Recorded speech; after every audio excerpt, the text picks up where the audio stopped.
आजकल को प्रेम तो ऐसा है कि अब तो बस मोबाइल पे मिस कॉल पहुंच जाए सोई प्रेम हो जाता है। सही बात है कि ये झूठी बात है? धोखे ते अगर गाँव के फोन पे मिस कॉल पहुंच जाए और दोबारा मिस कॉल पहुंच जाए फिर तो बस बात यही है कि तुम्हारी किस्मत तुम कितनी अच्छी हो, तुम्हारी आवाज कितनी अच्छी है, तुम्हारी शादी है गई है कि कुआरी है। और भैया सत्य बात है, मेरे मोबाइल पे ऐसा भाव है जहाँ बजे मैं बता रही हूँ, मैं दूसरे की ना बता रही। तो वो फोन धोखे से आ जाए तुम भाई कुआरी है कि तुम आप आवे हुए तो मैं तो फोन ही रखे बंदा कर तो मैं ना रखा, वो तो उलझने होती है। कहाँ रहती हो कहूँ कहूँ तो ऐसा फोन पे प्रेम हो जाता तो शादी हो जाती है। अब हम दूरी की बात नहीं बताएंगे, फिर पास की बात बताएंगे आपको। हमारे शिकवा वाले के पास की बात है, एक लड़की के फोन पे मिस कॉल उसने लगाया तो उधर से लड़का से बात हुई। एक दिन, 2 दिन नहीं, 3 दिन नहीं, 4 दिन नहीं, कई महीने तक बात होती रही। अंत में बात इतनी हुई कि मोबाइल पे उनको प्रेम हो गया। तो उस लड़की ने अपनी माँ से कहा कि मम्मी ऐसा है कि हमारे लड़का मत दे दियो, हमारे फोन पे कहते प्यार है वो तो हम भाई दे ब्याह करेंगे। मम्मी ने कही कि ऐसा कौन सा लड़का मिलेगा जाते से शादी करेगी, कहाँ का है, कौन है। बातचीत हुई, बूढ़ी बड़ी माँ थी, कहा कि ऐसा है कि अगर पसंद आ गया तो कोई बात नहीं है, वो तो जमाना चल रहा है, मेरी बेटी को पसंद है तो फिर मैं शादी कर दूंगी, लेकिन देखूंगी जरूर। तो हमारे सिकोवाल में बालाजी महाराज हैं, बालाजी। तो उन्होंने कहा कि ऐसा है कि हम चुपचाप लड़का को बालाजी पे देखेंगे और अपनी बिटिया को भी दिखा देंगे। तो वो माता जी अपनी बेटी को लेकर के बालाजी पे गई। जब बालाजी पे गई तो फिर लड़का के लिए एक चेन बनवाए के लिए गई कि बहुत दिन लगी प्यार करती है, अगर सब ठीक ठाक हो तो चेन तो पहरानी पड़ेगी। इधर लड़का भी तैयार हो गया कि आज बहुत दिन के बाद मुलाकात होगी तो ला अंगूठी संगूठी बनवा ले, और सासू आ गई तो वो तो भलाई नहीं सब सट गट्टे जा बालाजी पे कागुए मालूम नहीं पड़ेगी।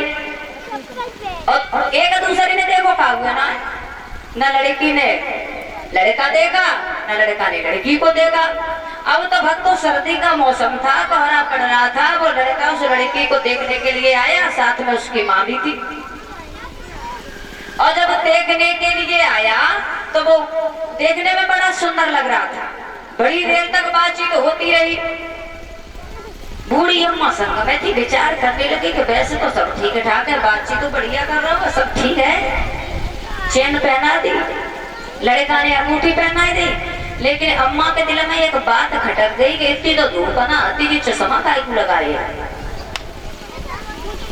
तो बूढ़ी बड़ी अम्मा बहुत चालाक होती है, बहुत दुनिया देख भाई होती है ना, तो दिमाग बहुत लगाती है। अरे बूढ़ी बड़ी थी और तो सोचने लगी कि कोहरा पड़े रहो, इतनी धूप ना कारो चश्मा काहे को लगाए। बड़ी बात में घुमाए फिराए के कही कि लला ऐसा इतनी धूप ना है बेटा, चश्मा घूमने का कम अच्छा लगा तुम्हें, जब निकाल ले ना कि नहीं हमें थोड़ा शौक है ना चश्मा लगाने का, माता जी इसलिए लगाए, वैसे कोई बात नहीं। कि अच्छा कि डुकरी के बहुत देर तक घुमाते रही, सोचने लगी कि मुँह तो जी लग रही है कि मामला कछु गड़बड़ आया। बातचीत करते रही बहुत देर तक। गाने के लिए ना तुम बहुत अच्छी हो, और अगर चश्मा हटा ले तो और अच्छे लोगों से डुकर गया ने मजाक में एकदम जैसे खींचो सोरी एक तरफ को बाजार बाकी एक आंख गायब। काले चश्मा में कहाँ दिखाई दे, सफेद हो तो दिखाई दे जाए। जैसे भैया लड़की ने देखो कि जनास बेटे को तो बाजार बंद है, जितो मोर फसाए रहा हो। अब तो एकदम से कहने लगी कि आई हेट यू। रोजाना मोबाइल पे होती बिना देखे कि आई लव यू, अब तो भैया बालाजी पे हो कि आई हेट यू। मैं तुमसे नफरत करती हूँ, तुमने मुझे धोखा दिया। अब तो भक्त को इतनी गुस्सा आई, सुबह लड़की ने झट से अपनी चैन खींच दी कि नास मटे अधरा तो मेरे में धरो। अब तो भैया बाने अंगूठी उतार के फेंक दे कर ले, अपनी अंगूठी है वो ते प्यार, और बाने कही अपनी चैन, अम्मा ने कही है वो ब्याज वाला, चलो बहुत है वो प्रेम कर लो। तो शादी और प्रेम, और प्रेम बिना देखे मत करियो। अगर बिना देखे काउते कर लो ना तो फिर एक आंख की तो शादी करनी पड़े, धोखे में फंस जाओगे। संसार में धोखाधड़ी बहुत है, इसलिए ये प्रेम, शादी, विवाह ये हमेशा देखभाल के समझदारी से और बराबरी वाले से करना चाहिए। गिरजा कहने लगी है मैया तुम चिंता न करो, भोले बाबा बहुत अच्छे हैं। मैं ना कहने लगी है नहीं नहीं बेटा, मैं बारात को वापस कर दूंगी।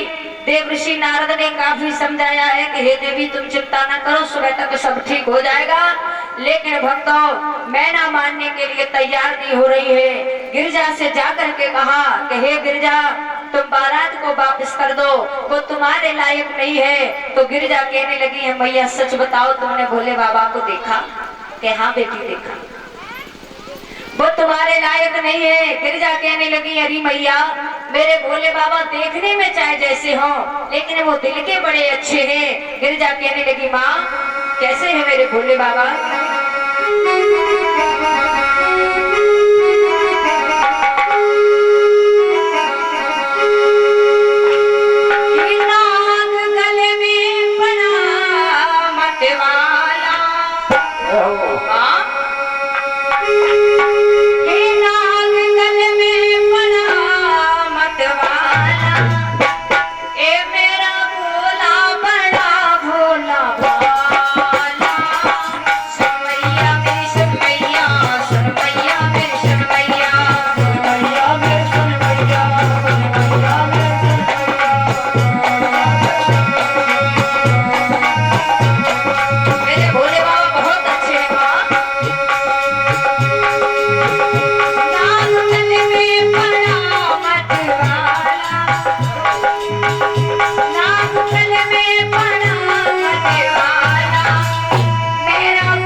अच्छे लग रहे होंगे मैया, सब ठीक हो जाएगा, तुम चिंता न करो। मैया मैना कहने लगी बेटा कुछ भी ठीक होने वाला नहीं है, तू मना कर दे तो मैं बारात को वापस कर दूंगी। कहने लगी नहीं नहीं मैया सब ठीक हो जाएगा, तुम चिंता न करो। मैया मैना कहने लगी है कि जब लली कुआं में कूद रही है तो अब हम क्या करें। देवर्षि नारद से कहने लगे हैं कोई बात नहीं है, बारात को बड़े आदर और सम्मान के साथ में बुलाया जाए, हमारी बेटी शादी करने के लिए तैयार है, वो नहीं मान रही है। जब भक्त भोले बाबा के पास में ये खबर पहुंची, सभी देवता कहने लगे हैं कि भोले बाबा अब तो ऐसा है कि सबने तुम्हारी बारात को देख लिया, सबने तुम्हारी महिमा देख लिया, वैसा है, अब इस रूप को बदल लो, अब अपने रूप को बदल लो। आज भक्तों भगवान भोलेनाथ ने अपने रूप को बदला, इतना सुंदर रूप बनाया, इतना सुंदर रूप बनाया कि उस रूप को देख करके देवता भी मोहित होने लगे। देखने में बड़े सुंदर लग रहे हैं। जब भोले बाबा को भक्तों महलों के अंदर लाया गया, जिन देवियों ने रात में देखा अब वो दिन में देख रही है, तो आपस में कहने लगी है कि बहना के दूल्हा तो बदल रहे, जिन रात वाले दूल्हा ना है, दूल्हा तो बदल रहे।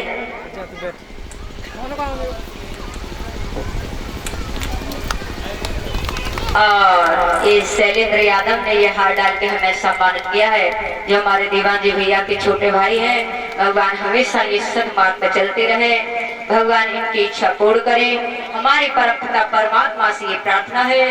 बोलिए वृंदावन बिहारी लाल की, वृंदावन बिहारी लाल की। आओ तो भक्तों आपस में सभी बातें कर रहे हैं। एक कहने लगी बहना ये राजन के काम है, कब गरीब के काम थोड़े ही है, जे को गरीब के दामाद होते तो गम पाए छोड़ते नहीं। देख लो अदला बदली है गई, लेकिन फिर भी कोई कुछ नहीं बोल रहा है।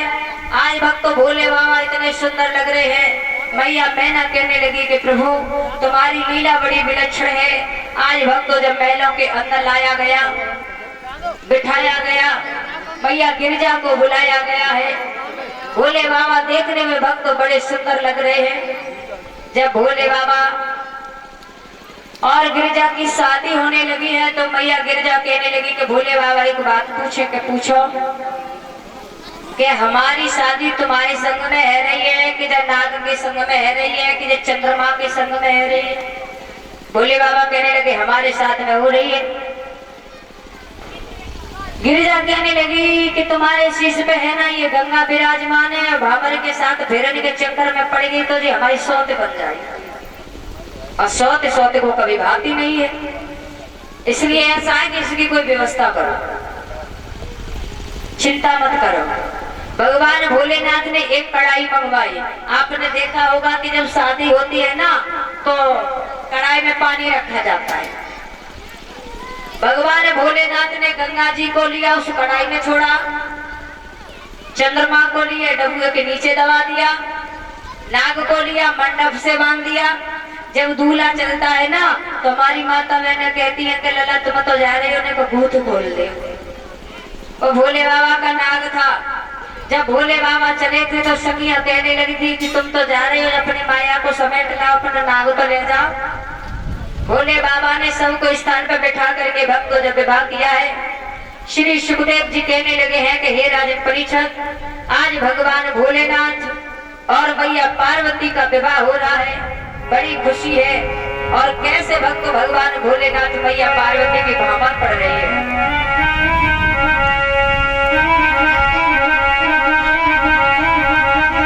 कैसे पार्वती के संग,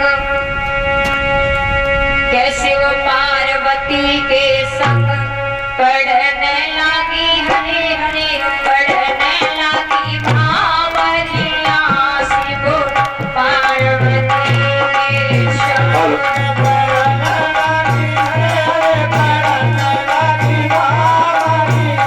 शिव पार्वती के संग पढ़ने लगी हरे हरे, पढ़ने लगी भावरिया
परीक्षक आज